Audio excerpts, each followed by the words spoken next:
Halo, assalamualaikum. Kembali lagi dengan saya Erna atau yang biasa disapa Ana.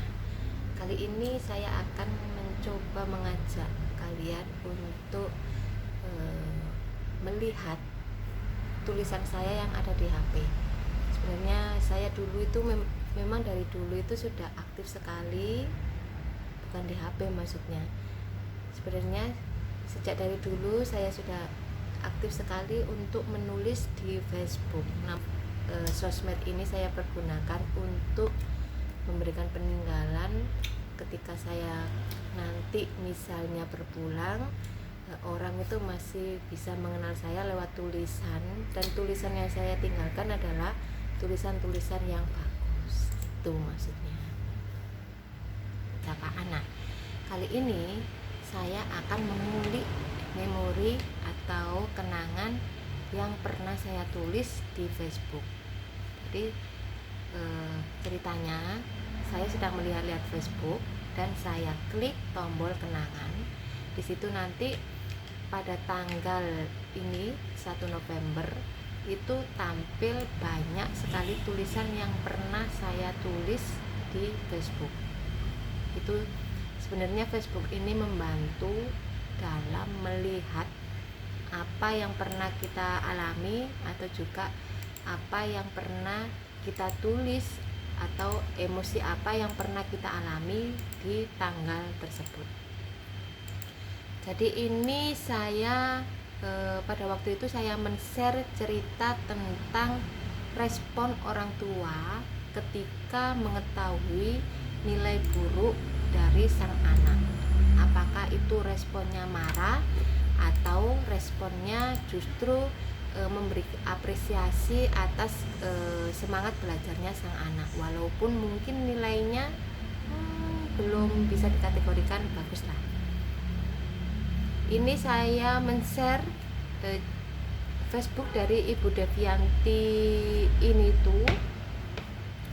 Jadi dia bertanya, dia membayangkan betapa indahnya ketika semua orang tua itu mengapresiasi, tidak memberikan beban nilai atau tidak tidak memaksa anak untuk mendapatkan nilai yang bagus. Dalam bayangannya betapa indahnya, betapa damainya sekolah. Apalagi dia bercerita bahwa sekolah angkatannya, menurut ceritanya atau dari yang saya baca ini, dia belum mengenal sosmed pada waktu itu. Jadi ketika anak mendapatkan nilai yang buruk, betapa indahnya ketika orang tua itu merespon dengan normal. Maksudnya tidak memaksa sang anak untuk selalu memberikan hasil nilai yang bagus, karena seperti yang kita ketahui bahwa anak itu bagus di mungkin pelajaran-pelajaran tertentu. Jadi tidak semua anak itu memang harus bagus di semua pelajaran. Ada anak yang nggak bisa matematika sama sekali, ada yang memang fieldnya di situ atau keahliannya memang di bidang matematika. Ada yang dia suka sejarah, dia kalau pelajaran sejarah bagus, tetapi di pelajaran yang lain. Di Facebooknya Ibu Devianti itu juga menyertakan respon, menyertakan screenshot dari Twitter. Cerita yang lain yang didapatkan dari Twitter itu dia memberikan screenshot, tulisannya seperti ini: aku pernah dapat nilai IPA 52, aku tunjukkan ke papaku, "Pa, nilai IPA aku 52." Respon papanya, "Bagus kak, besok tambah lagi nilainya." Terus ada lagi, "Pak, nilai matematika aku 40." Bapaknya malah jawab gini, "Dulu papa juga dapat matematika nilainya 20, sekarang sehat-sehat saja." Ini yang respon yang menggembirakan maksudnya. Anak mau takut jadi ikut ketawa, kita aja yang membaca juga ikut tertawa ngerespon bapaknya yang di luar kebiasaan yang kita peroleh ketika kita berkomunikasi dengan orang tua. Tapi apresiasi itu akhirnya kalau saya lihat itu nantinya juga akan membuat memberikan pengalaman yang sangat berharga pada anak, terutama jangan takut untuk bercerita, atau mungkin malah mengajarkan sang anak tentang arti sebuah kejujuran. Daripada kalau misalnya sang anak ini dipaksa harus mendapatkan nilai yang bagus, kira-kira pada waktu kita dulu juga pernah menjadi siswa atau mahasiswa, apa yang pernah kita lakukan?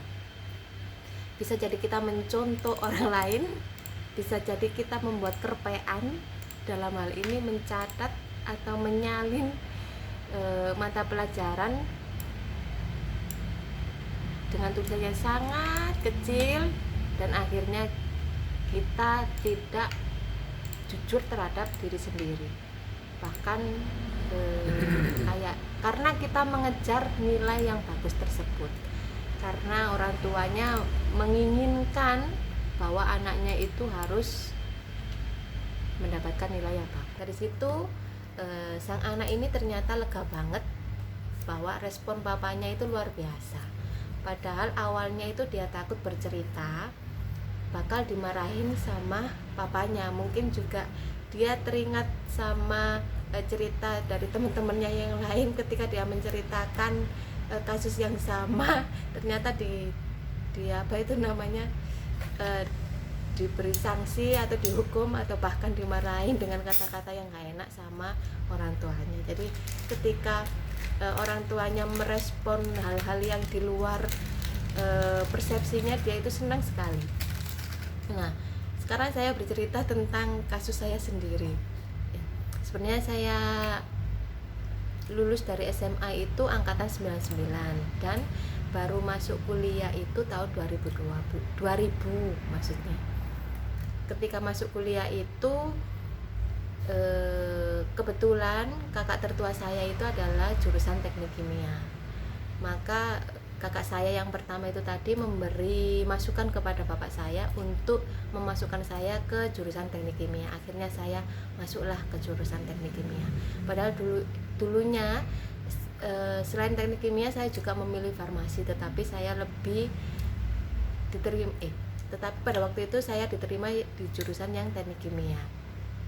Pada awal-awal kuliah itu karena orang tua saya itu adalah, karena bapak saya itu tipikal pendidikan orang yang zaman dulu, dimana tidak pernah komunikasi antara bapak dan anak. Pada waktu itu saya merasa memang saya juga sudah tahu bahwa kayaknya penglihatan saya ini minus.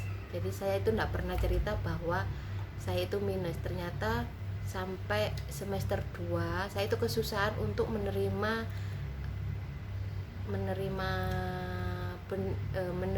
ilmu pada waktu itu. Jadi otomatis saya memberanikan diri untuk bercerita bahwa saya perlu kacamata. Baru ketahuan bahwa pada waktu itu minus saya itu 2,5 kalau nggak salah. Awal-awal itu sudah ketahuan bahwa 2,5. Bisa dibayangkan bahwa materinya saya tidak bisa melihat dan saya tidak bisa mendengar. Akhirnya keterusan, karena dari awal tidak memahami materinya, ternyata kok ya keterusan sampai dengan akhirnya nilai saya itu jeblok terus.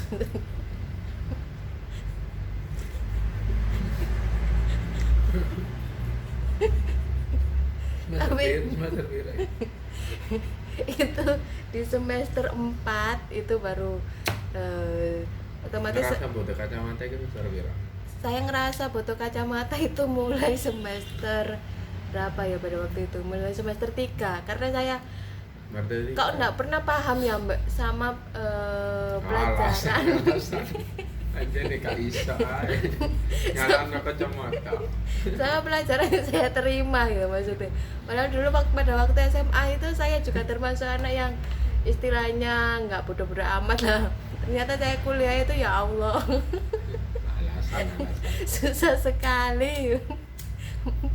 Ini masukkan ke buat anak teknik kimia, memang susah kok pelajarannya, jangan takut. Jangan takut untuk bercerita kepada orang tua bahwa pelajarannya memang susah. Tapi pada waktu itu bukan lebih ke arah situ. Saya yang mau saya ceritakan di sini.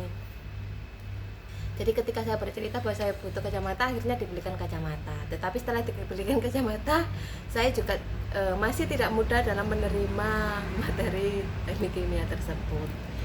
Terus saya dulu kan memang ngekos.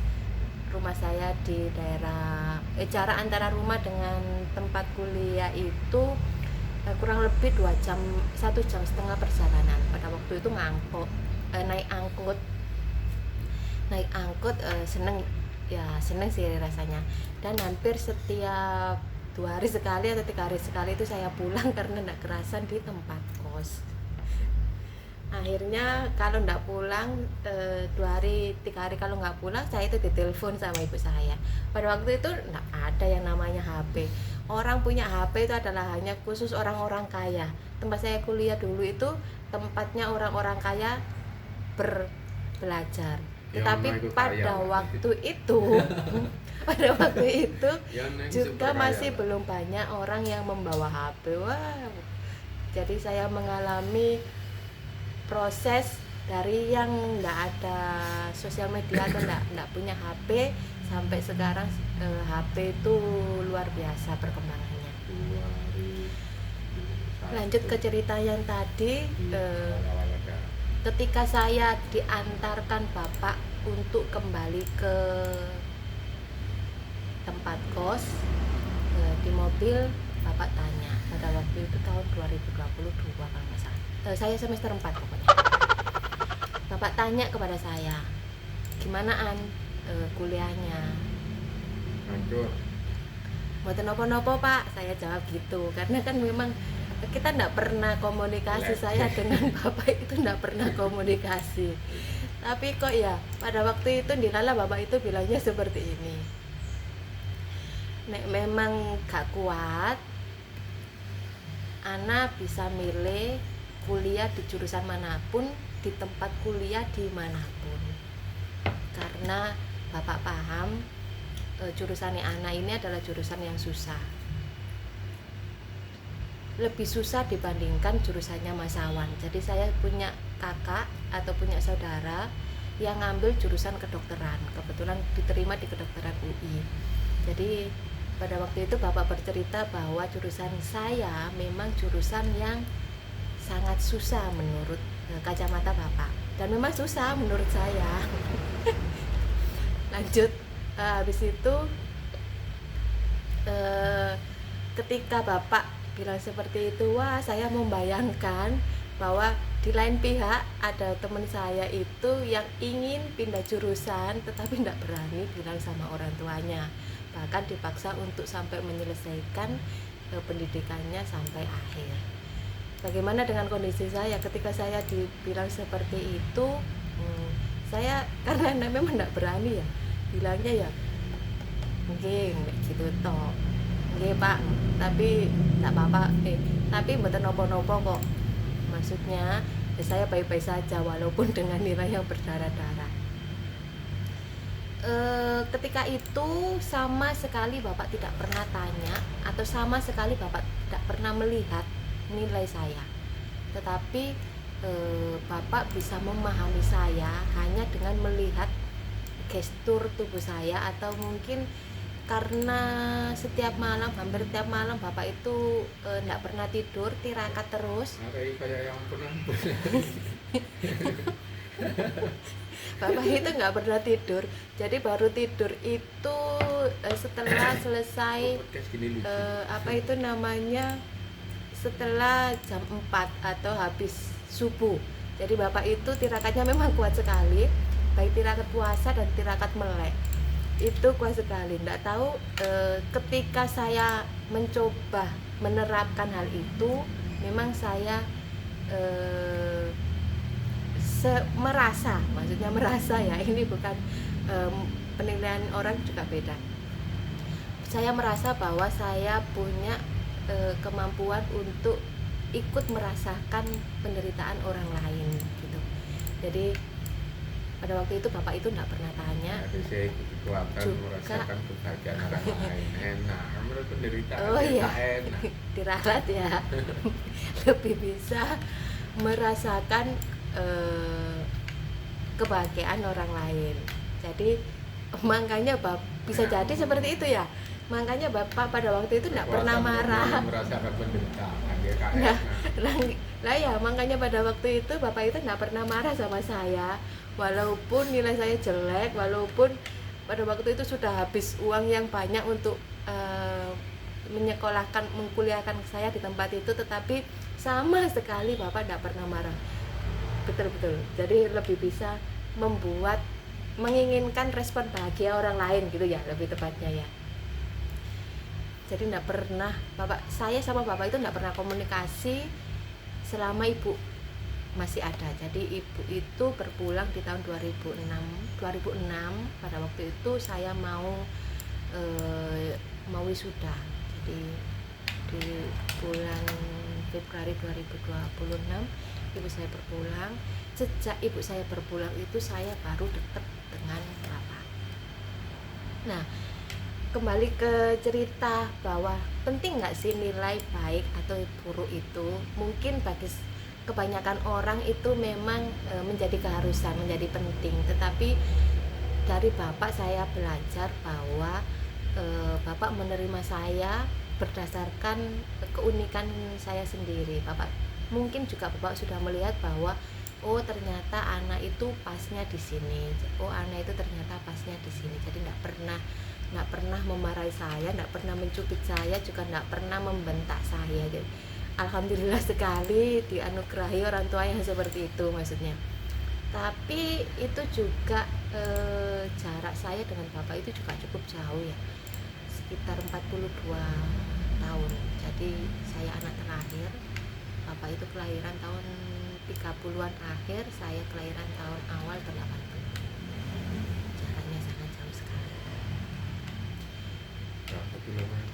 Dan setelah itu tapi bisa juga dibandingkan gini ya, sifat antara anak terakhir dengan anak yang pertama itu bisa jadi berbeda. Perbedaannya itu biasanya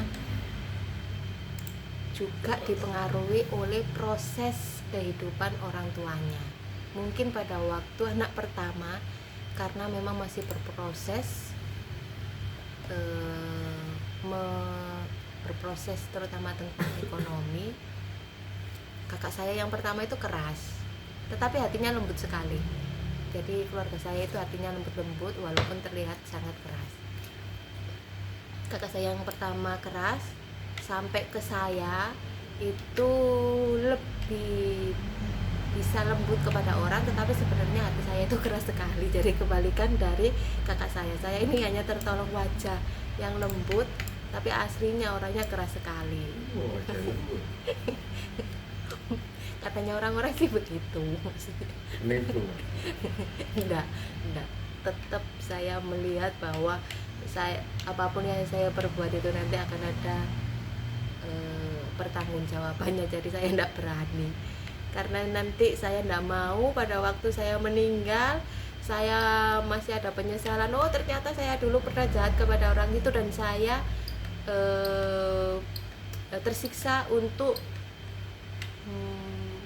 tersiksa dalam hal memikirkan bagaimana caranya saya harus meminta maaf kepada orang tersebut sementara kondisi saya sudah berpulang. Nah, itu saya takut akan terjadi hal seperti itu. Jadi makanya sekarang itu saya berusaha untuk tidak meninggalkan penyesalan buat siapapun. Tapi kalau ada orang yang tersinggung, saya minta maaf dan mohon untuk dimaafkan, atau bilang langsung kepada saya, itu justru menolong saya dalam proses berpulang tanpa penyesalan tersebut. Ceritanya ngawur sekali ya hari ini ya. Ini juga kata-kata berpulang.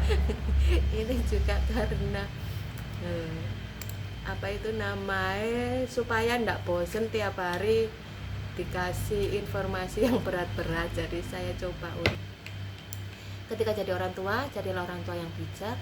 Jangan pernah mengkerdilkan usaha sang anak, tetapi cobalah untuk setiap usaha anak itu selalu diapresiasi, karena nanti kembali ke diri kita juga akan baik.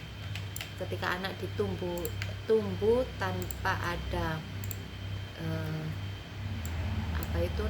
tanpa ada hukuman, biasanya ketika tua kita itu nanti akan menjadi enak, maksudnya seperti itu pengalaman pribadi saya. Mungkin pengalaman panjenengan juga bisa berbeda, dan tidak ada pengalaman yang keliru, juga tidak ada pengalaman yang benar. Semuanya tergantung bagaimana respon kita ketika menghadapi atau ketika ketempatan masalah tersebut. Hanya itu. Oke, wassalamualaikum warahmatullahi wabarakatuh. Tempatan itu